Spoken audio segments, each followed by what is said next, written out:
السلام علیکم ورحمۃ اللہ وبرکاتہ۔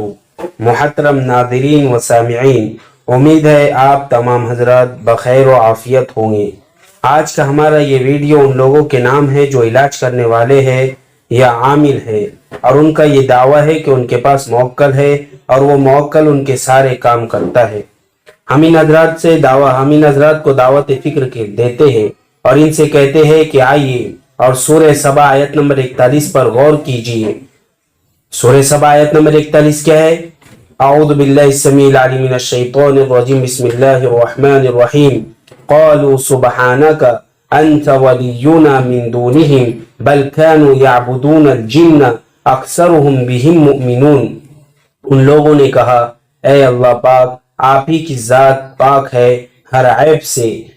سے آپ ہی کی ذات منزہ و مبرہ ہے۔ آپ ہی ہمارے ولی ہے، آپ ہی ہمارے کارساز ہے، آپ ہی ہمارے ذمہ دار ہے۔ تو ان لوگوں کو اللہ کی طرف سے جواب ملے گا، نہیں، بلکہ تم لوگ تو جناتوں کی عبادت کیا کرتے تھے، ان کی بات کو مانا کرتے تھے، اور تم میں سے اکثر تو ایسے تھے جو جناتوں کی باتوں کا یقین بھی کیا کرتے تھے اور ان کی باتوں پر ایمان بھی لایا کرتے تھے۔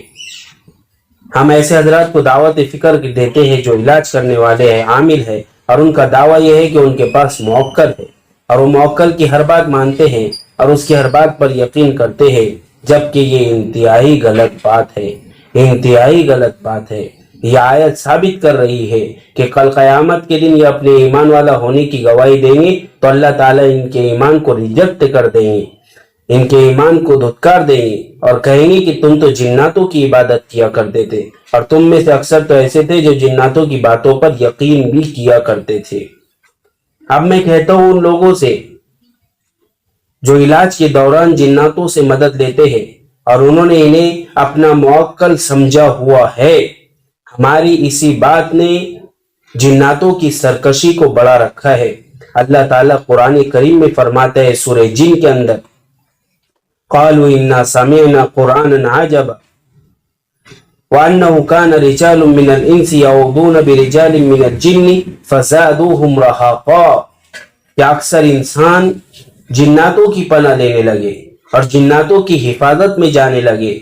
تو ان کی اسی بات نے جناتوں کی سرکشی کو بڑھا رکھا ہے کہ جنات نے اپنے آپ کو بہت بڑا تصور کر لیا ہے کہ انسان جیسی مخلوق ہماری حفاظت میں آ رہی، انسان جیسی مخلوق ہماری پناہ میں آ رہی۔ تو میں درخواست کروں گا ان عاملوں سے، ان علاج کرنے والوں سے جو موکل کا سہارا لیتے ہیں اور موکل کو اپنی بڑائی کا ذریعہ سمجھتے ہیں، اور میں درخواست کروں گا ان لوگوں سے بھی جو علاج کروانے جاتے ہیں اور جہاں موکل کا نام سنتے ہیں وہ یہ سمجھتے ہیں کہ اب ہمارا علاج سکسیس ہو جائے گا۔ یہ ان کی سوچ انتہائی غلط اور بے بنیاد ہے۔ جنات کوئی ایسی چیز نہیں ہے اور موکل کوئی ایسی چیز نہیں ہے جن کے ذریعے سے ہمارے کام بن جائے، بلکہ یہ جنات اور یہ موکل، یہ شیاطین انسانوں کا ہمیشہ کام بگاڑتے ہوئے آئے ہیں، یہ انسانوں کے کام نہیں بڑھا سکتے۔ اس لیے اہل عرب کے نزدیک استعانت بن جن، جناتوں سے مدد لینا یا ان کو اپنا موکل بنانا حرام ہے، حرام۔ اور وہ دلالت اور گواہی پیش کرتے ہیں اور وہ دلیل پیش کرتے ہیں کہ جب اللہ نے فرما دیا ایاک نعبد و ایاک نستعین کہ ہم اللہ آپ ہی کی عبادت کرتے ہیں اور آپ ہی سے مدد مانگتے ہیں، تو لہذا یہ آیت نے جناتوں کی مدد کا بھی انکار کر دیا اور ہر کسی کی مدد کا انکار کر دیا کہ ہمارا معاون اور مددگار صرف اللہ ہے۔